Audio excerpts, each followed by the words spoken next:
Hai semua, apa kabarnya? Saya akan lanjut menceritakan kisah Aura sang Casanova, bab 137, saling melepas kerinduan. Jiro baru saja melepaskan bibir kecebong di dalam penampung Kiara dengan napas yang masih terengah-engah setelah sebelumnya pria matang itu memastikan jika keadaan gadis belianya sudah mampu menerima serangan rindunya.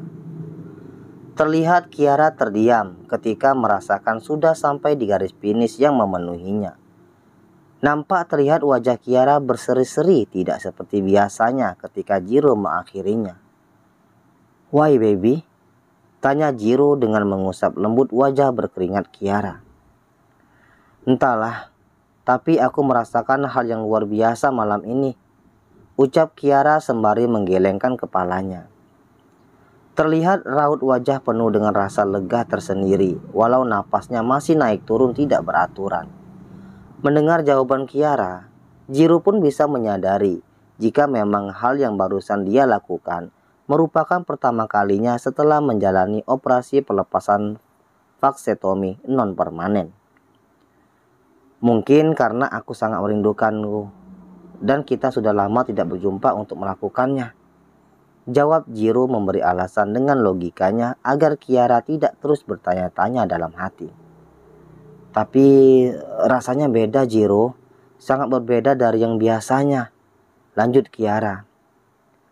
"Kau tidak menyukainya?" ucap Jiro dengan lirih dan semakin merapatkan wajahnya. "Suka, aku sangat menyukainya, dan bahkan aku lebih menyukai malam ini jika dibanding dengan sebelumnya," jawab Kiara kemudian membalas perlakuan Jiro dengan mengusap lembut rambut Jiro. Sebentar," ucap Kiara kemudian. "Kenapa?" tanya Jiro. "Aku kebelet pipis," sahut Kiara yang langsung mendorong badan Jiro agar menjauhinya. Jiro pun memberi ruang untuk Kiara bangkit dan beranjak menuju ke kamar mandi. Posisi kamar mandi ada di bagian depan dekat dengan pintu keluar dari ruang rawat Kiara saat ini. Karena rasa rindu belum benar-benar tuntas, maka Jiro pun mengejar Kiara dan memilih menunggu di depan pintu kamar mandi ketika gadis itu sudah masuk ke dalam kamar mandi untuk pipis. "Ceklek, baby, aku masih sangat merindukanmu," ucap Jiro yang langsung mendekati Kiara. "Tapi kita baru saja selesai Jiro," jawab Kiara. "Kau tidak mau mengulangi hal yang katanya lebih aku sukai daripada sebelumnya," sahut Jiro dengan tersenyum kepada Kiara. "Aku menyukai parfummu dan itu membuatku sangat nyaman kepadamu. Tapi biarkan aku bersantai sejenak," ucap Kiara yang secara lembut menolak permintaan Jiro yang mengakibatkan suara gerudak-geruduk karena saat ini keduanya masih di depan pintu kamar mandi sehingga gerakannya begitu bising. "Jiro, no, jangan berisik. Kau lupa jika di luar ada pengawal yang diutus papaku untuk menjagaku," ucap Kiara berusaha mengingatkan Jiro agar menggunakan mode slow yang lembut seperti sebelumnya. "Pengawal Tuan Kiyoshi sedang tertidur pulas. Tugas mereka digantikan oleh pengawalku atas perintah Max," jawab Jiro dengan tersenyum puas. "Dasar licik," sahut Kiara. "Hei, aku bukan licik tapi cerdas, dan itu aku lakukan agar aku bisa bertemu denganmu," ucap Jiro. Hanya karena agar bisa bertemu denganku saja?" tanya Kiara dengan wajah manyun, seolah tidak menyukai jawaban dari Jiro yang tidak jujur sepenuhnya. "Untuk bertemu denganmu dan mengeluarkan kerinduan kita tentunya. Kerinduan yang kamu sukai seperti yang kamu katakan tadi," ucap Jiro berbisik di telinga Kiara. "Jiro, kenapa di sini? Kenapa tidak di tempat yang tadi?" tanya Kiara setelah beberapa saat kemudian Jiro meneruskan aktivitasnya. "Pindah tempat baby," jawab Jiro.